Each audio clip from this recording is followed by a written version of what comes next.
please engage with us, reach out to us, and tell us if you're interested in learning more. We want to make these opportunities available. So without further ado, we are going to hand over to Professor Gerritsen to speak to us on his 4 topics, which I'll let you introduce, Rolf. Thank you very much for making yourself available to us this evening. We're most grateful, and I'm really excited. Over to you. Okay, thanks, Phil. I'll try and keep it simple. I want to talk about, or make 4 points, if you like. The first of these is that the cost of living has elements that are beyond the control of the territory government and are within the remit of national government.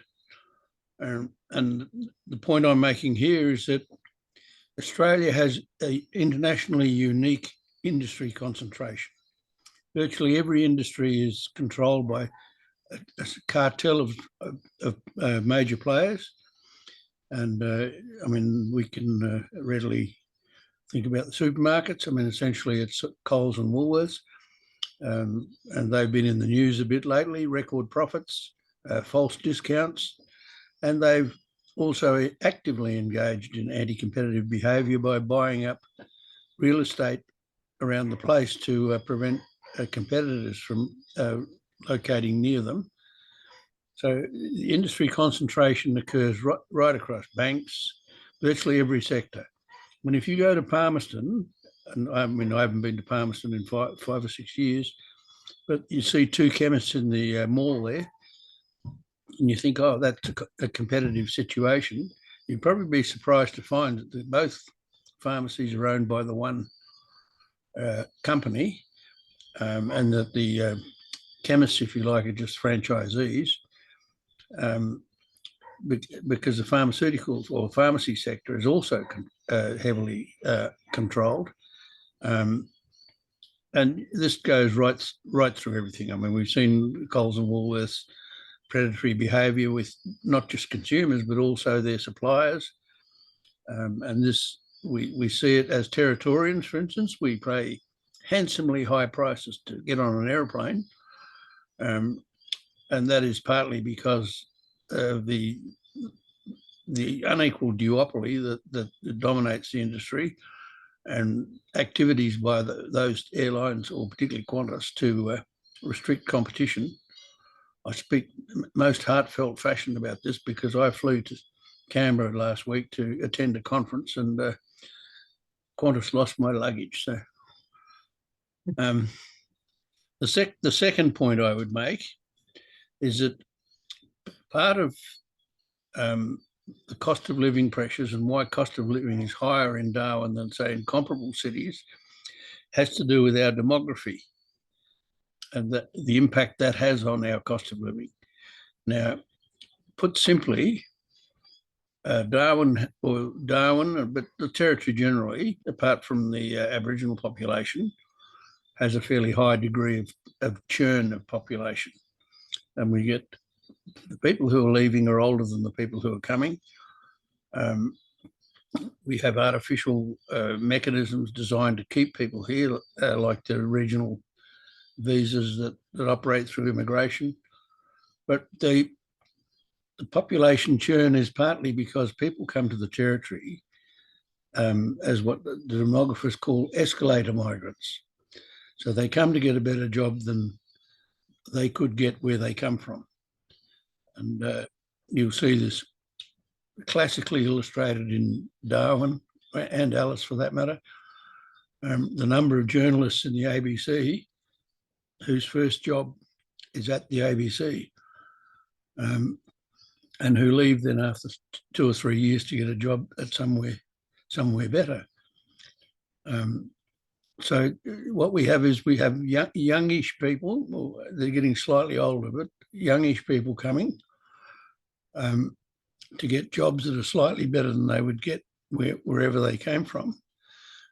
So what happens across the territory is that pay scales are a bit higher than they are in comparable regional cities. And it is a sad fact. You don't have to be an economist to think, well, if people have got more money in their pocket, you can charge them slightly higher prices. That's just, if you like, a fact of the economy. Of course, it bears particularly hard on the Aboriginal population and persons who do not have these high paid positions. So there's a demographic factor that, if you like, makes it inevitable that the cost of living will be slightly higher. The third point I would make is that our geography is very important. Now, everybody who lives here knows Darwin is a very isolated city. In some ways, it's more isolated than Alice Springs. We can fly to Sydney in the daytime. We don't have to stay up all night to get on a plane. But the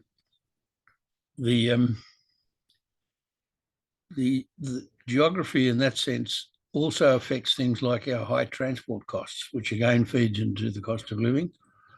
We have high transport costs, say, in comparison. Let's take Cairns and compare that with Darwin. I mean, Cairns is slightly bigger, but it's comparably far from, if you like, the centre of civilization, which I presume they think is Brisbane.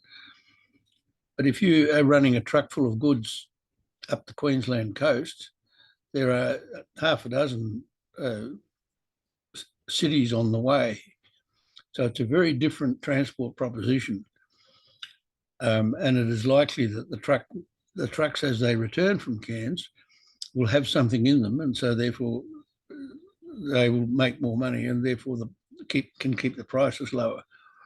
When the main truck routes into the Northern Territory, basically, if you go up the Stewart Highway, there's 25,000 people in Alice, there's about 3,000 in Tennant Creek, and there's about 10, 12,000 in Katherine. So that's the only market. So certainly doesn't compare with Gladstone and Mackay and Rockhampton and Townsville, etc. So that's the third factor. Our geography makes it important, and this is particularly so for airfares. Historically, the airlines have cross-subsidised the competitive routes, which are in the Sydney, Canberra, Melbourne triangle, with higher fares for long-haul routes. So West Australians complain about this too, because they are charged more than they should be, as are we. The final point I'd like to make is the role of government policy. Now, we know, and I'm sure Greg Craven will go into more detail about this, but if I confine myself to the Territory has what I would consider to be a dire and unsustainable budgetary situation. The promises made by both parties and by the new government to during that election campaign, and the promise made and then the other party says we'll match that, has built in higher deficits. Now, we are already spending $470 odd million servicing our debt, and the debt at this stage is $9 billion. I would predict, the 2019 MyEFO, the mid-year fiscal outlook statement by then Treasurer Manison, predicted a total Territory debt of $30 billion by the end of this decade. Now, since then, there's been a lot more expenditure. And I would predict, and I hope to live long enough to see it, that the total Territory debt by the end of this decade will be $34 billion. And we've got promises that will build in escalators into the cost of living. I'll give you one example. The housing initiatives that the current government has. It is a simple fact, if you subsidise house building, the price of houses will go up by almost the amount of the subsidy. In effect, what the supplier does is splits the subsidy with the purchaser. So we're going to have higher house prices. Now, that might not matter, and it's never been a political issue.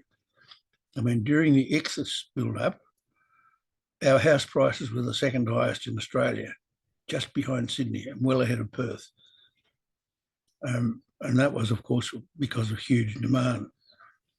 But because of the demography and the fact that people, when they retire, move south to be allegedly to be near their grandchildren or families or whatever,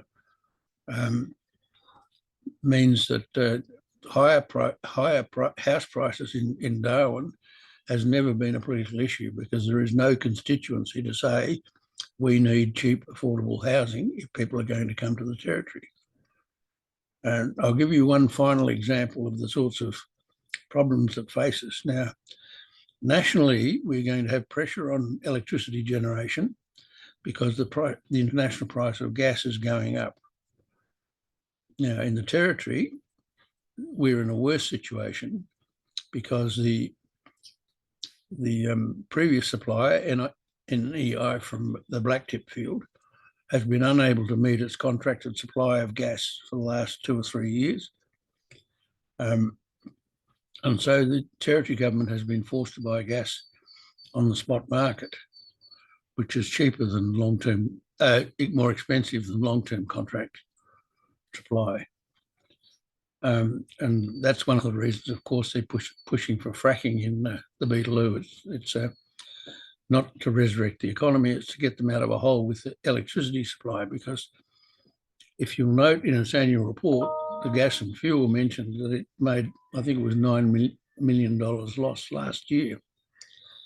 Now, the reality is the actual loss it made was 109 million, because the government gave them 100 million in the last budget. And the electricity supply in the Territory is hamstrung by a highly equitable community service obligation, which is that Aboriginal people in small communities pay the same price for electricity as do the good burghers of Darwin.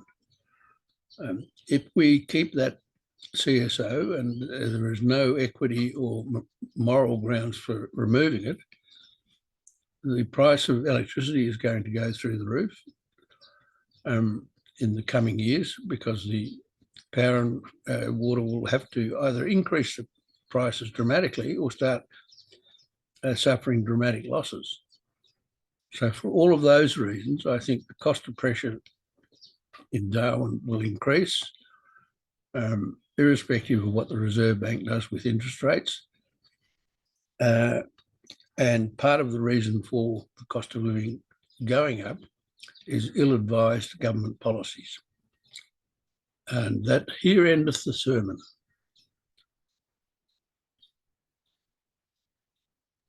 That was excellent. Thank you, Rolf. I've been actively taking lots of notes here. Again, take this opportunity to invite folks, if you have questions, to please place them in the chat. I have lots myself, but I would prefer everybody else's first.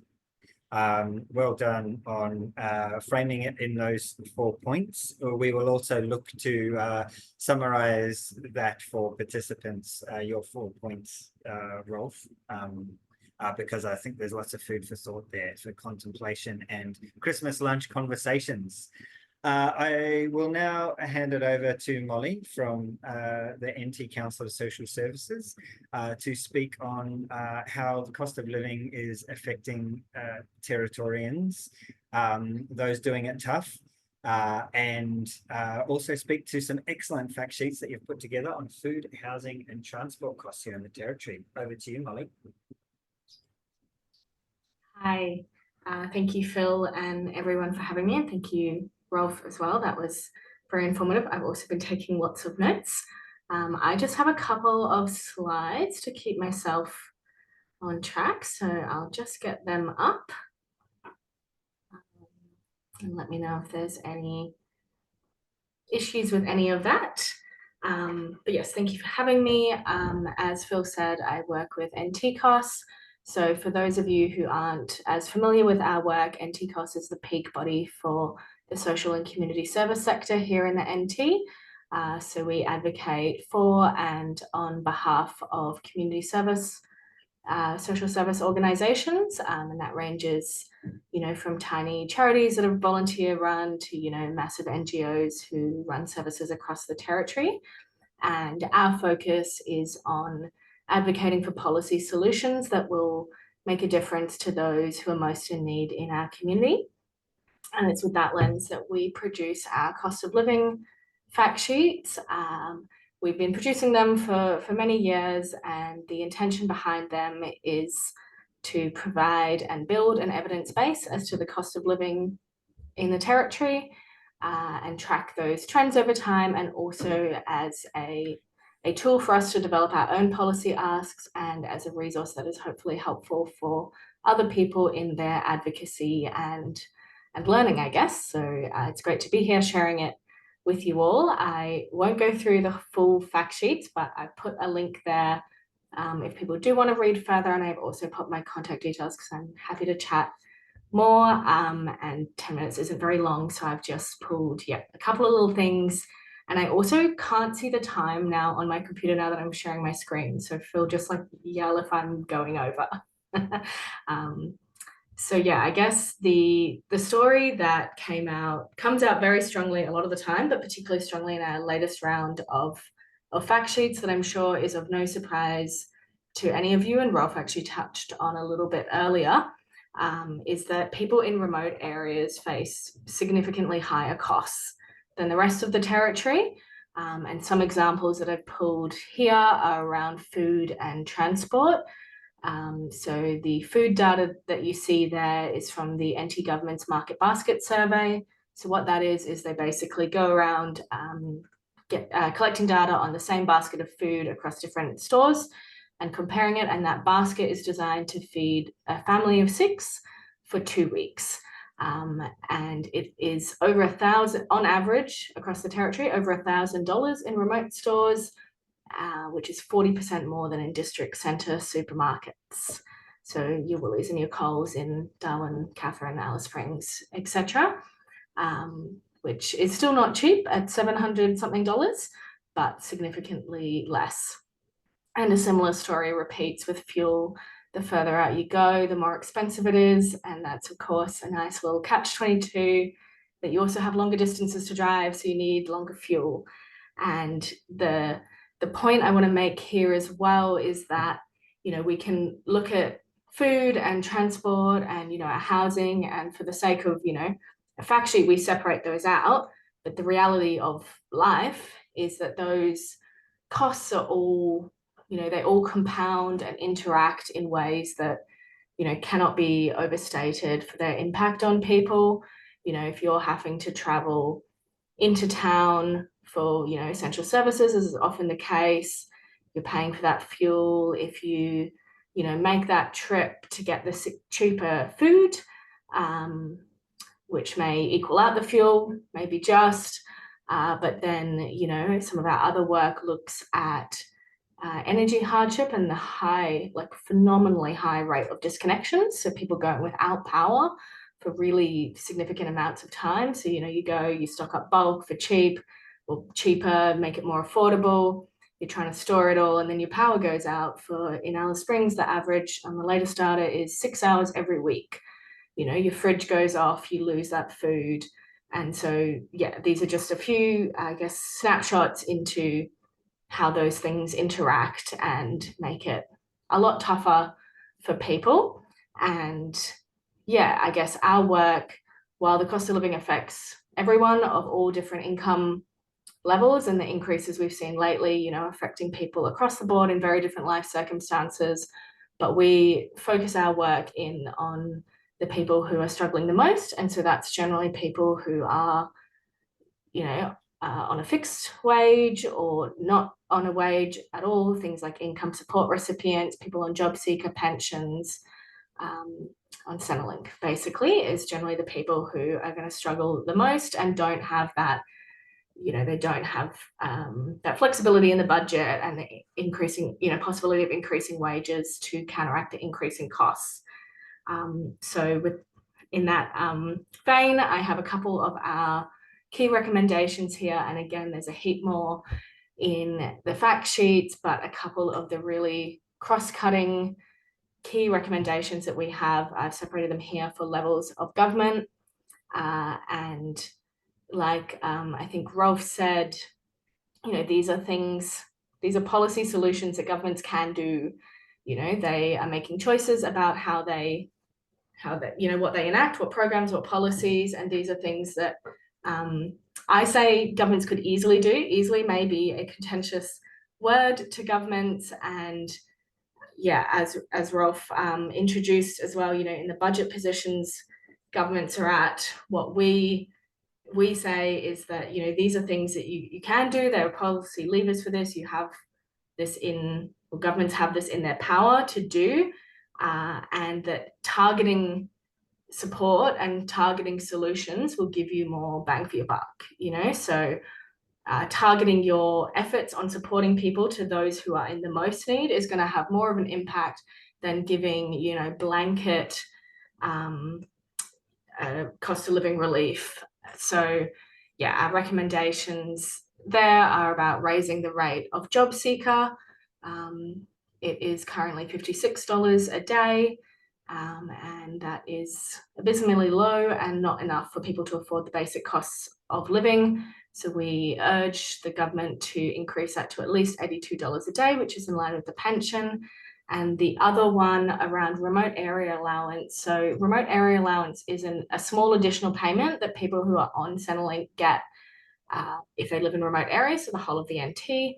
And it's only $9 a week. So as we saw from the previous data, if food is, $300, $400 more a fortnight, that $9 a week isn't going to go very far to account for that disproportionately higher cost of living that you experience when living remote.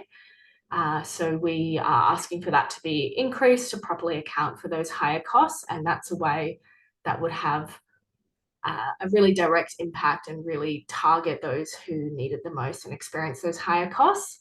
And then something that's within the NT government's wheelhouse is the concession scheme, another good mechanism for targeting relief to those who need it the most. However, at the moment, the eligibility excludes some people who are on the lowest incomes, like job seeker, youth allowance, and also some of the payments haven't increased since 2009, for example, with the motor vehicle registry concession.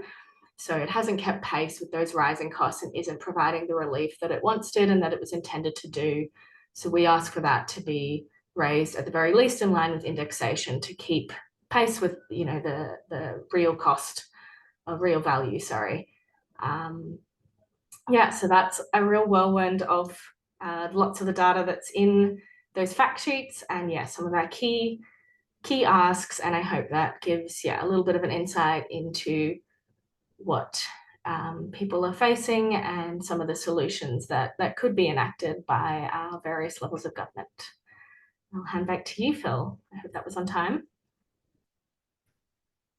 Outstanding, Mollie. You did extremely well for not having a timer on you. You were bang on, 10 minutes.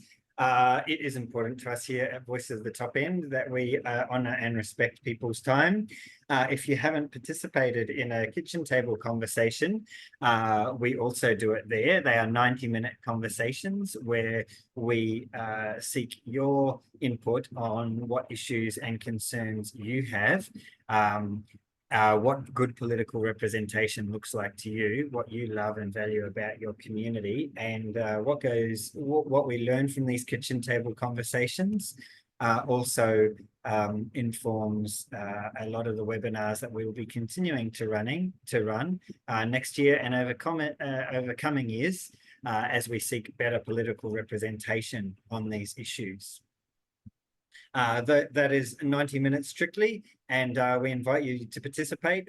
We have a lot of people coming out of these kitchen table conversations really energized and buoyed by the connection that people build with others, not necessarily because they agree, but because they learn together, and it's held in a respectful, engaging space.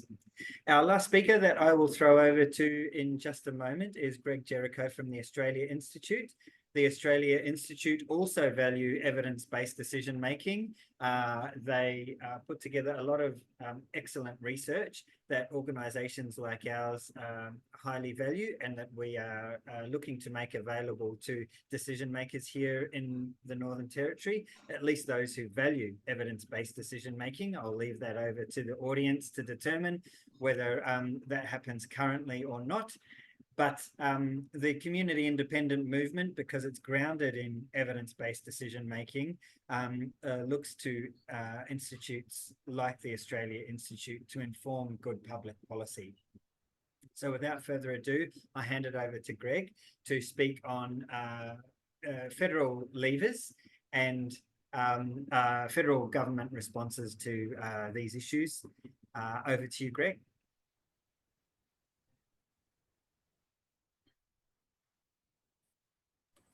Just trying to get Greg on there. Greg, can you unmute and put your video on, and we'll try and get you. There we are. Thank you, Phil. And thank you very much for the invite. Yes, I'm coming to you all the way from Canberra, land of the Ngunnawal people, and very thankful to be invited to speak here. I'm just going to try and share my screen. We'll see how this goes. Is that coming up? Cool. You can see me there, and yep, good. Basically, what I'm going to do is quickly run through a few things about how I've been explaining the issue to groups, because it is something that is just across, everyone is worried about this cost of living crisis, perhaps. But what I've always tried to get across is to not talk about the cost of living so much, but talk about living standards. And first and foremost, if you're actually trying to talk to people, do not talk about inflation, because inflation is a wonderful economics term that I love because I'm an economist. But as soon as you start talking inflation, people check out. You start saying, oh, inflation's coming down, and they're going, what? Inflation hasn't come down at all. Prices are still really high. And that's because inflation is all about growth rates. And yes, you can say inflation's at 2.8%. It's come down from 7%. And you just kind of lost everyone. You've got to always speak to people's concerns. Don't try to teach them economics. And an example I give of the difference between inflation and actual real cost of living is just here is sort of a bundle of what you could basically come up with for a weekly breakfast of margarine, eggs, cheese, milk, breakfast cereal, and bread. And if you see the last sort of 4 columns, it's kind of leveled off. Now, an economist looks at that and goes, oh, inflation's flattened out because the prices aren't rising very much. Everyone else in the real world, actual real people going, hang on, my breakfast is now costing me $51.88 a week. It used to cost me $41. What the hell's going on here? So you really always have to make sure you're speaking to people's concerns.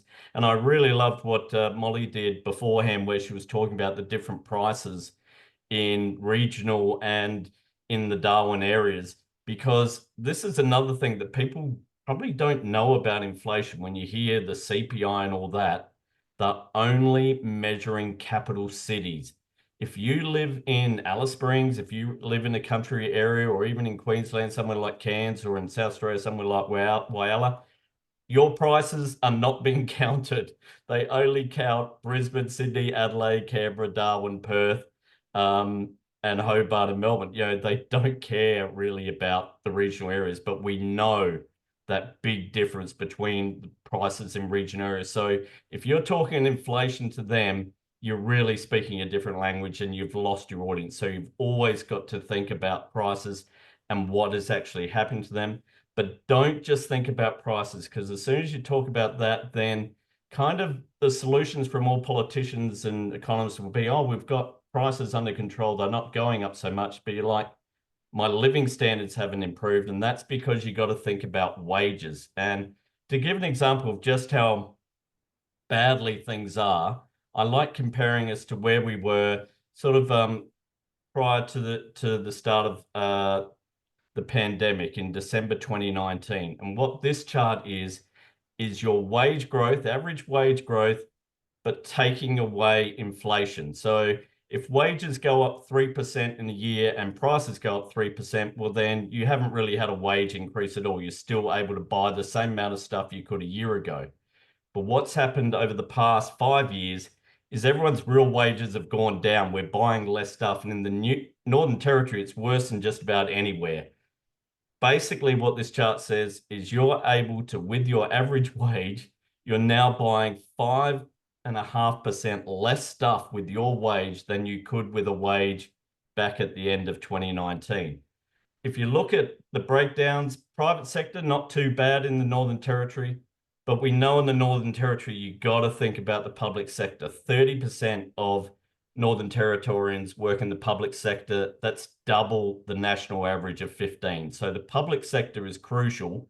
And when you look at public sector wages, 8.3% down in real terms in the past 4 years, a massive loss of living standards. Imagine saying, you can buy 8% less stuff than you could 4 or 5 years ago. That's incredible. But again, all of this is numbers, percentages, you lose people. So let's talk about real dollars. This is what the chart actually looks like. Let's say back 10 years ago, you had an income of 50,000 a year. By the middle of sort of 2019, that wage was now worth in real terms about 54,000. In a sense, you could buy $4,000 more of stuff if you just got the average wage increases.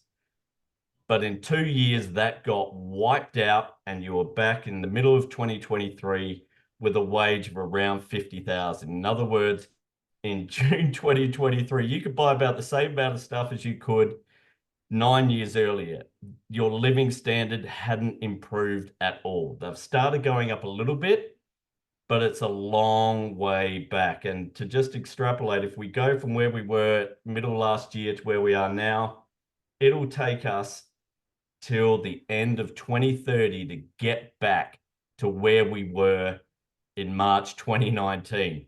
Now that's a long way, and also it means that by the time you get to 2030, you can say, oh, my living standards are as good now as they were back in 2019. That's not a great selling point. So when you're hearing people sort of say they're doing it tough, they really are. And the good thing is you can tell them you're not alone. Everyone is doing it tough.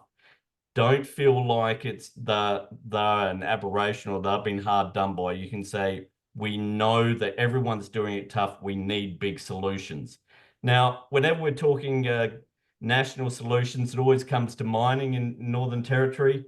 The Australian Institute did a great report. Mark Oak, I know some of you might have heard from him when he's been up in Darwin, did some great work pointing out the fact that all the gas in Northern Territory, the LNG, doesn't pay any royalties, none. And if they had, it would have been about $3.4 billion going to the Northern Territory in the past 4 years. Now, that is a significant amount of money and can certainly be used. But what I also like to do when talking about the Territory is to not get fixated that mining is the be-all and end-all. It seems like it's a big part of the economy. It makes up, if you split up Northern Territory's economy, it's about a quarter of it. But we need to think about what is that quarter. And most of it is profits. 21% of Northern Territory's economy is mining profits, but only 4% of it is the wages that are paid to mining workers. Whereas public admin and safety, so that's police and public servants, that counts for 8%. Healthcare and social assistance is 7% of Northern Territory's economy. Construction workers, 4%. Teachers are 4%. More money is paid to teachers in Northern Territory than are paid to mining workers. So when we're thinking about, you often hear politicians go, oh, we need mining. Mining is vital. If we don't have mining, it falls over. It's like, well, all it is profits. Are we getting a decent share of those profits? If not, why are we bending over backwards when we're not really getting anything from it? And what I mean by not getting anything from it, look at that, 24% of the economy, but let's look at how much of Northern Territory's budget comes from mining revenues and where it sits.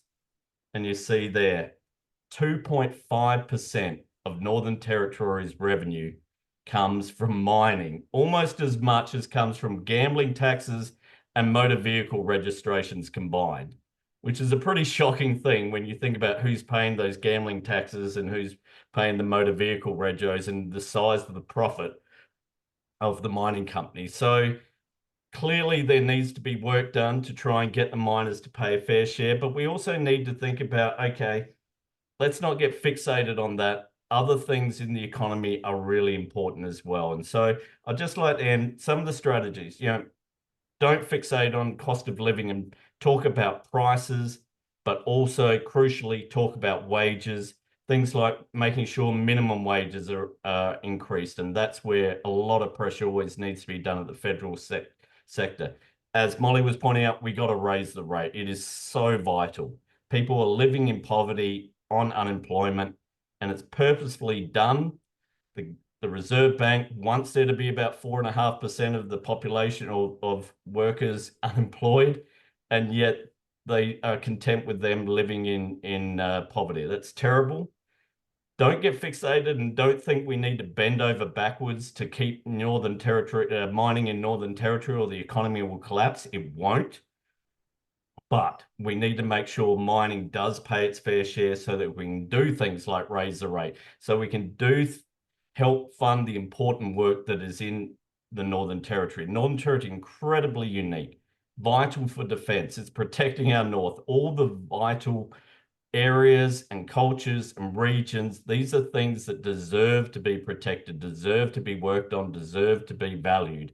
We need to value them and think that they're valued, and not just think of Northern Territory as being this big mining hole and that's all there is to it. So that's where I kind of like to end it. I'll stop sharing right there.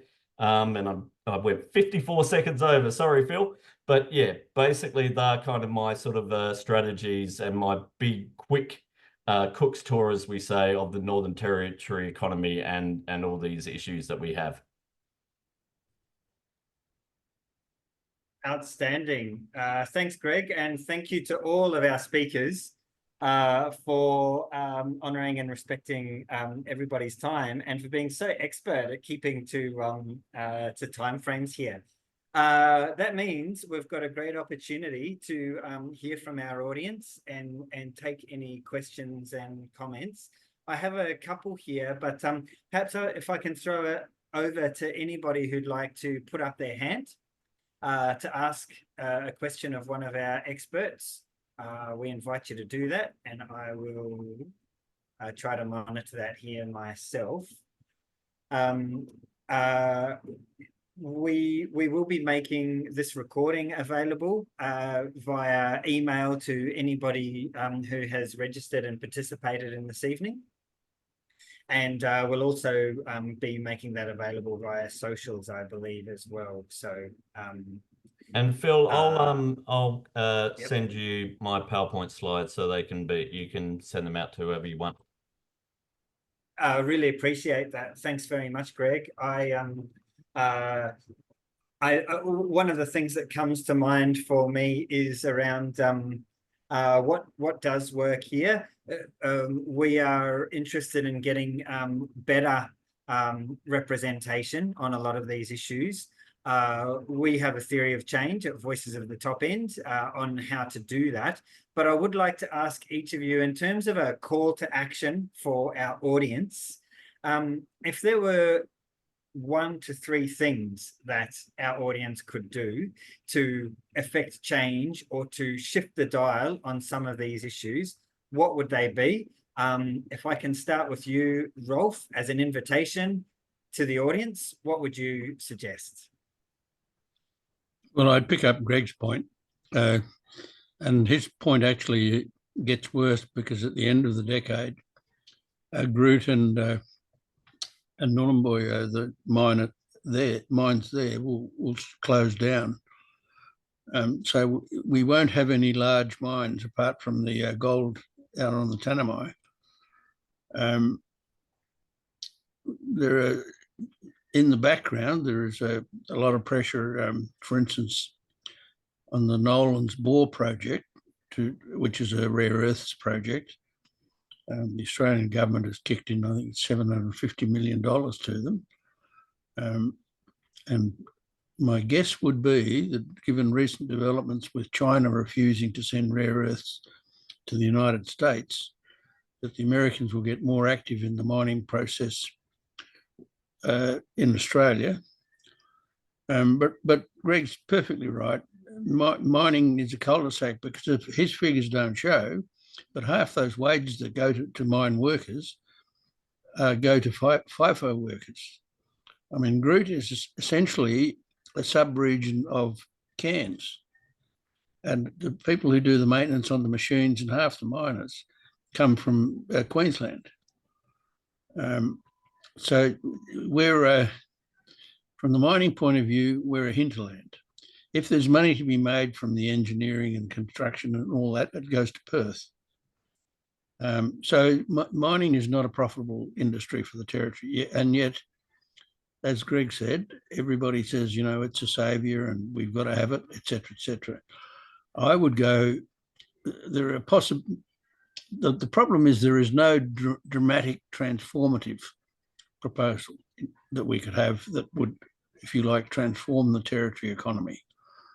But what we've got to do is say, what have we got? Well, we've got a lot of natural resources, not the sort you dig up, but the sort that are on the ground. And we see small efforts have been made over the years, for instance, in carbon capture, well, not carbon capture, sorry, I apologise deeply to anybody who's a conservationist. But, you know, the country burning stuff. Now, about 5-6 years ago, I did some calculations on what those Indigenous groups across the top end are generating. And that, I mean, admittedly, they've gone into Queensland as well, the North Coast. But about 5 years ago, that industry was worth 90 million. It's an infant industry. We could make a lot more money out of that. We could make a lot more money out of environmentally appropriate fish farming and you know, tree pang, betch demur, the things that are actually naturally occurring. I don't mean big salmon farms in the middle of Darwin Harbour.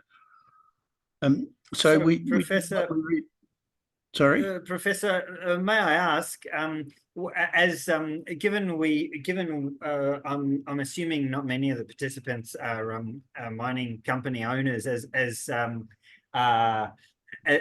locals, what's within our power to affect change here? What is one action that we can take to shift the dial on this? Well, the first thing I would say with regard to mining is we demand that mining companies pay proper tax on their earnings. You know, the alumina from Gove goes from Gove to, I don't know where, I assume Japan, but the sale is to a company based in Singapore. So these big projects are engaged in wholesale transfer pricing. I mean, this is a federal issue, it's not a territory issue.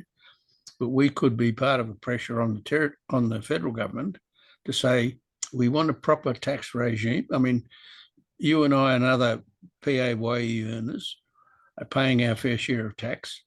We want the mining companies to pay a fair share of tax, which effectively means the shareholders of the mining companies, not many of whom actually live in Australia. So that's where I would start. I love that. Actually, that's a nice little reminder to us too, of how further this money is not benefiting the NT economy if the shareholders themselves don't even live here. We have a question from Alana that I'm going to throw over to you, Alana. Alana, could you just pop your video on? Yeah, thanks. Yes. Yeah. Hi. Really appreciate everyone's insights today. I guess I was curious to know, like, there's a lot of information being given, particularly what you said, Mollie, about how we help even out the playing field.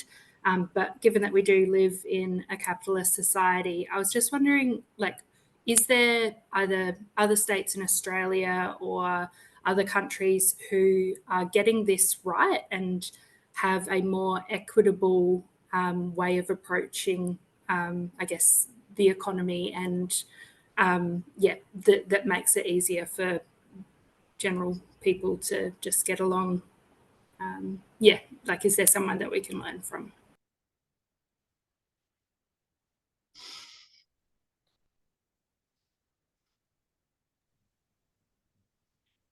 I can, well, I don't have a good answer to that question fully, Alana, but it's a very good question. I don't know, I can't say of anyone doing it perfectly, but just for like a little example, you know, in terms of concessions and some of the asks I was talking about, other states and territories do it a lot better. The Victorian concession, for example, is 50% off motor vehicle registry. It includes people on job seeker, on low incomes, whereas we give a flat rate of $77 per 6 months, which is, you know, 20% depending on your rego. So there is examples of governments, even within our same, you know, capitalist approach and ethos in Australia, who do it at least a little bit better than us. So it's not a huge ask to start leveling it out, but in terms of the non-capitalist utopia, I would love to hear if anyone else knows. Yeah, I'd just like to just quickly jump in. I mean, Queensland actually, when we're talking mining, Stephen Miles, you know, increased the royalties that coal industries were paying. And guess what? They didn't leave. They paid it, kept making their profits, and the government had much more money that it was able to use for housing, did some really good stuff, buying up vacant lots, you know, for homeless people, but also for low income housing. You know, it can be done. We really need to get past this thing that, oh, the miners will up sticks and go somewhere else. There's nowhere to go. We've got the gas, we've got the coal, we've got the rare earths. They can't just set up a factory in Thailand and have LNG. So we should actually act like we've got the whip handle. And I think with Northern Territory, and you know, this is why sort of organizations like Voice of the Top End and others around the country that are pushing for independence is so vital, because as we've seen in the ACT with David Pocock getting elected, he has an incredible amount of power.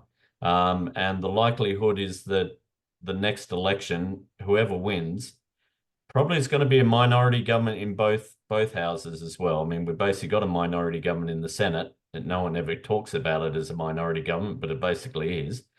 And there'll probably be one in the lower house. And so if you actually have an independent voice from the territory there, as we've found in the ACT, suddenly they start speaking up for things that Territorians actually care about, and not just the party line. And that is very crucial for saying, hey, the territory is getting ripped off by the gas companies, because there have been rules set up that were set up by the Morrison government, among others, about LNG not having to pay royalties if it's offshore.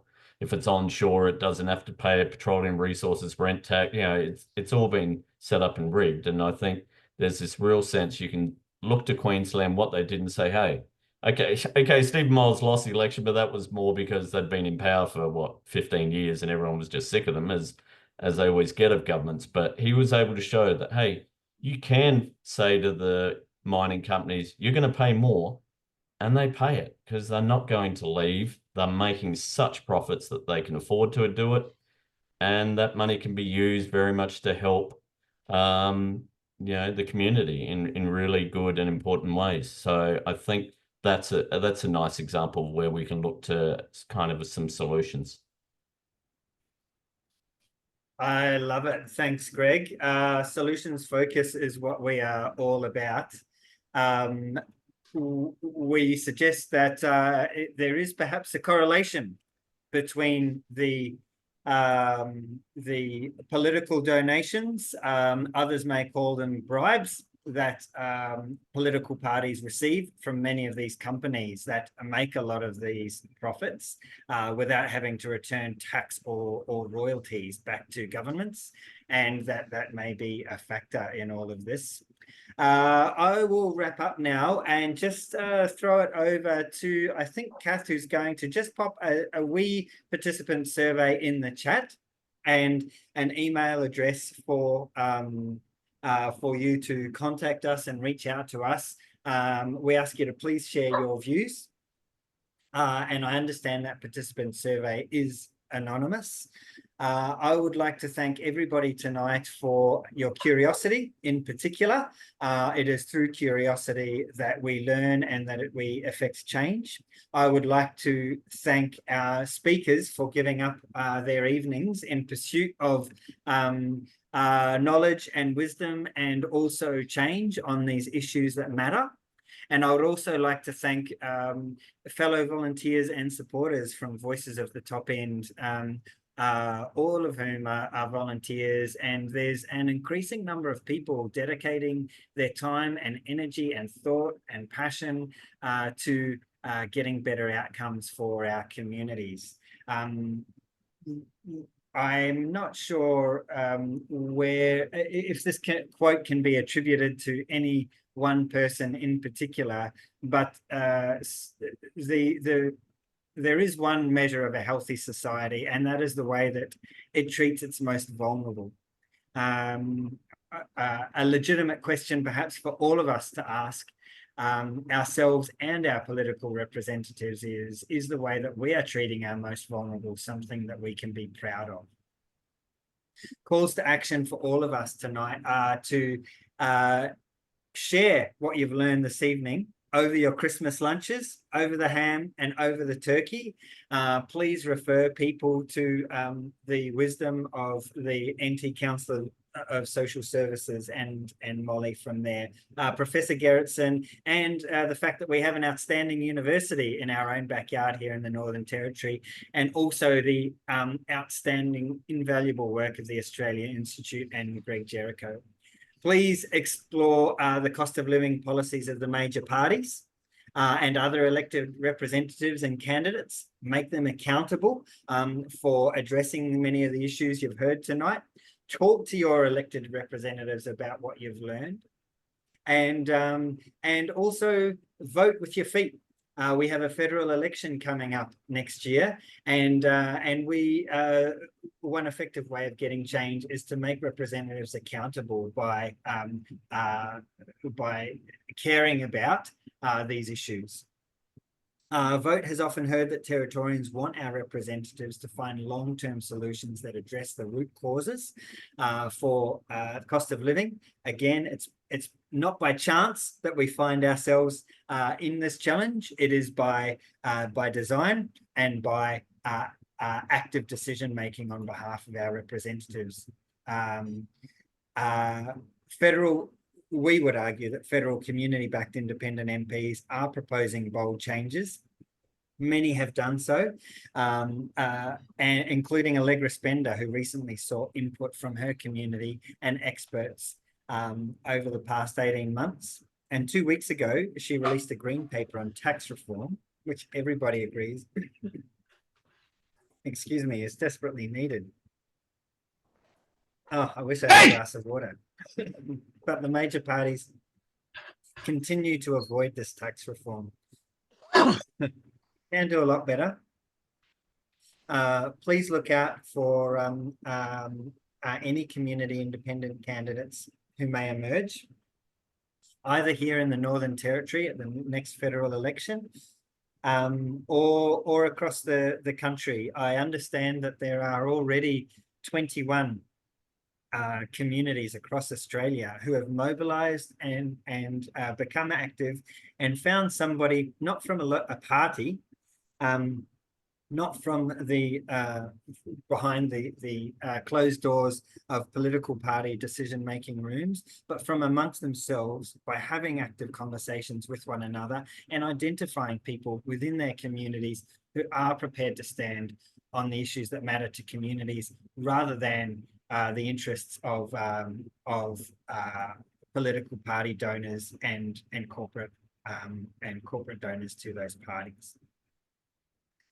Thank you very much, everyone, for joining us this evening. I'm going to stay on the line myself if you would like to chat a little bit further, but otherwise, please go and enjoy your Thursday evening, and we look forward to bringing another webinar to you early in the new year with on an issue to be determined. So please feel free to share something that you may like to hear a little bit more on with us, either via socials or with me after this seminar. Go well, people. Thank you. See ya. Yeah. Thank you, Phil. Thanks, everyone. I'll just let the three illustrious speakers know that your videos can now be seen by anyone who stays on the line. I hope that's okay with you. If anybody else wants to pop their video on and take the chance, I then just feel wanted free. to say, I just wanted It's to say still something. recording, Kath. Yeah, I'll stop that, will I? Thank you. Can I say